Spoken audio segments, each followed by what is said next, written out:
The Enchanted Frog Prince, Part 2. The next day, while the king and the princess were dining peacefully in the palace, the princess suddenly heard a slapping sound on the marble stairs. The unfamiliar noise made her uneasy. Soon, a knock at the door echoed, breaking the calm atmosphere.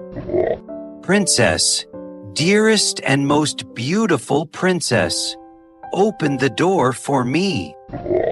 The princess ran to the door and opened it, only to see the ugly frog standing there. Frightened, she slammed the door shut and returned to the table, her mind racing.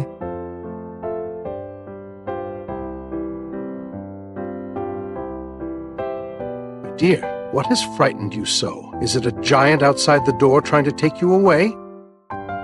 No, Father. It's just a disgusting frog. But it's demanding that I keep a promise I made by the well yesterday.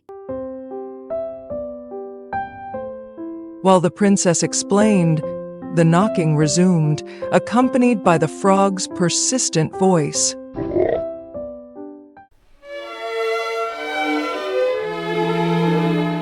Princess, youngest and fairest, open the door for me.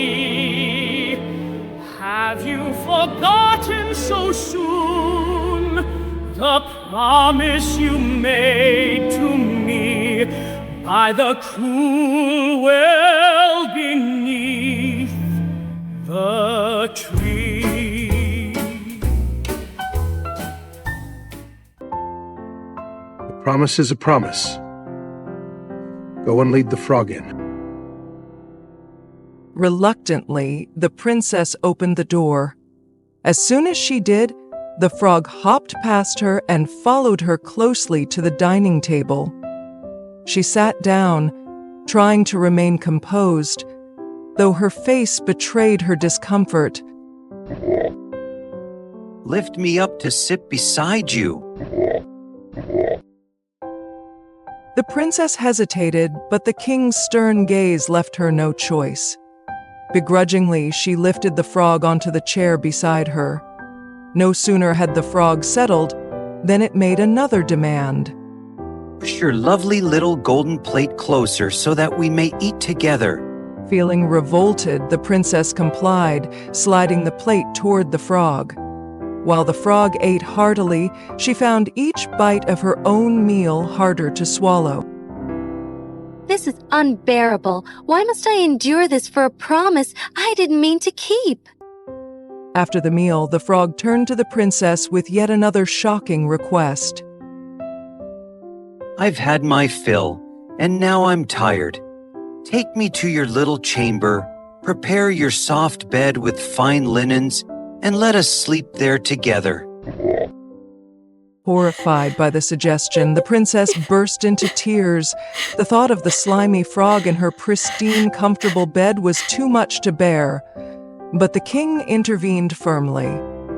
One who has helped you in times of need must never be treated with contempt.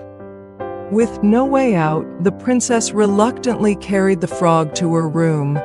Despite her revulsion, she placed the frog on her bed, though she could not hide her distaste. She picked it up with 2 fingers, holding it as far from herself as possible, and threw it onto the bed. Stay there, you repulsive creature. Let this be the end of it. As soon as the frog touched the bed, a sparkling light enveloped its entire body. In the blink of an eye, the ugly frog transformed into a handsome prince with bright, shining eyes and a gentle smile. Thank you for freeing me. I was a prince cursed by an evil witch, and only you could help me return to my human form. Tomorrow, I will take you to my kingdom to make you my queen. The princess was astonished, but also felt a growing joy as she looked at the prince. The next morning, a magnificent carriage pulled by 8 white horses with golden chain reins appeared in front of the palace gates. Behind the carriage stood the prince's loyal servant, Heinrich. Previously, when he saw his master transformed into a frog, Heinrich had been so heartbroken that he had to bind 3 iron bands around his heart to keep it from shattering with grief. Now, he was overjoyed that the prince had been freed. As the carriage traveled a long distance, the prince suddenly heard a cracking sound, as if something had broken behind them. He turned around and asked, Heinrich, is the carriage broken?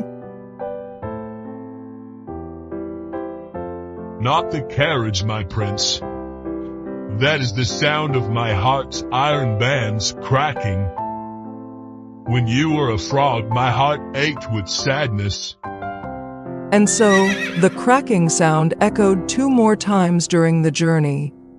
The prince still thought it was the carriage breaking, but in reality, it was the sound of the iron bands around Heinrich's heart breaking, torn apart because the prince had been freed, and happiness filled his heart. The story ends with the complete joy of both, as the prince and princess returned to the kingdom and lived happily ever after.